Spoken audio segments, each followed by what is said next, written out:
Welcome back, my friends. I got Murphy on camera. Should I say suckered, captured, convinced? I don't know, but she's on camera. I'm stoked about it. I hope you are as well. The topic today is how do we attract attention to the younger generation? As we all know, there's an aging workforce. In fact, talking with Steve at Zero Tolerance, as you can see where Murphy works, we're losing 4 or 5 really great guys in the next few years. And it's part of Murphy's job to attract attention, partner with schools, figure out how we're going to make that work, just like a lot of you other folks out there are. So maybe we can grab some inspiration from Murphy, like I have off camera. Murphy, thank you so much for joining me. Let's talk about what you guys are doing at Zero Tolerance to kind of attract more attention, like bugs to a lighter, engineers to a machine.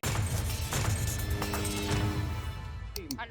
So at first, when I started doing all the social media here and stuff, I've seen, not a big group of youngsters in the industry. Nicely put. Youngsters. Yes, I'm one of those youngsters. So when I was actually looking for part-timers to join the injection molding as we got bigger and bigger, I was kind of struggling to find part-timers that could do or wanted to learn this type of stuff. And I got really lucky with my first hire. I actually hired on Facebook. His name's Matthew. He's right there. From Facebook? Yes. Matthew, say what up? Facebook? What All up, right, a Matthew? Facebook hire. How you doing, Matthew? Yeah? I love Matthew. He was my first hire, and he actually made me want to hire younger people. He kind of has come full circle. He's been here for 3 years. He's dedicated, and just watching him learn and want to be here is something that is really cool for me. And since that started, I started to get involved with our local high school, which is Stevenson Maid Academy. And I have hired 3 people from there, school to work interns, stuff like that. I've had 20 to 30, maybe even 40 students come in and job shadow me to get their hours for their senior projects and stuff like that. The Stevenson Maid Academy is awesome. So I see people all the time on social media. I mean, we're struggling to fill these gaps. We can't find operators. We can't do this. They come in and they work for 2 days and then they leave.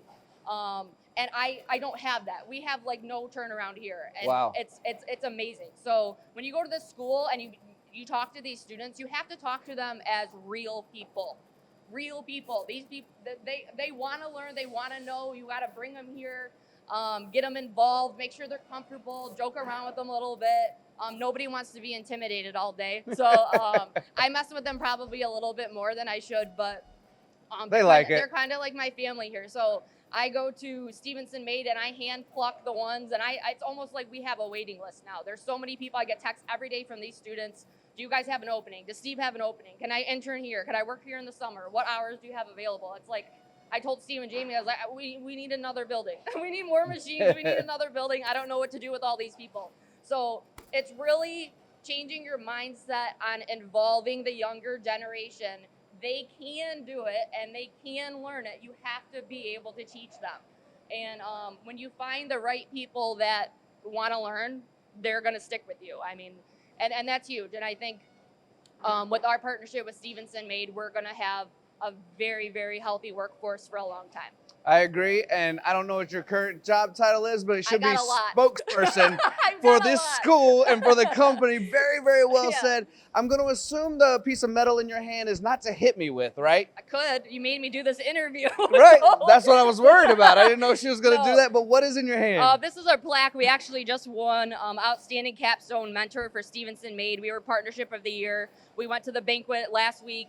Jamie got to do a really cool speech. They treated us all to dinner, and it was super cool just seeing all these students that came in here, job shadowed, and were excited to see us there. It was my favorite part of my job.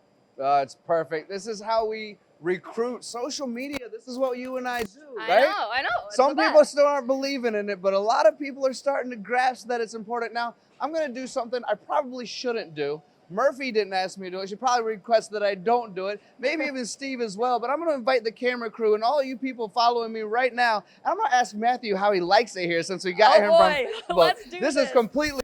Matthew, how are you doing, my friend? I'm doing really well. Completely unscripted. Matthew, how do you like this career at Zero Tolerance as we've gotten you from Facebook? And she says you were one of her absolute favorite people on this planet. So I started here about 3 years ago. I've done a lot of learning. I've learned a lot about machines, about designing. It's a great atmosphere. Everyone treats you like family here. I couldn't ask for a better job. I don't plan on leaving anytime soon. I love it here. Completely unscripted, completely had no idea. Thank you for doing that. I'm sorry for throwing you on the bus, but thank you. Thank you. Thank you. Really awesome. So that's what we get when we work in the social media world. That's what you get when you work with Murphy and Yeah. Zero Tolerance as well. Really great candidates. And this is what we need to do together as a team, as an industry, as a family and an industry combined to recruit the next generation. They're not doing it the same way we used to do when I was 20 years old, when I was 15 years old. And don't do your math. Do not do your math. But when I was that age, we're doing Right. it differently now. Murphy grew up with a phone in her hand. My daughters are growing up with technology in their hands. This is how we get to move into the next generation, isn't it, Murph? 100%. 100%. She said it best, far better than me. Thank you all for watching. you. This has been enjoyable for me. I hope it has been for you as well.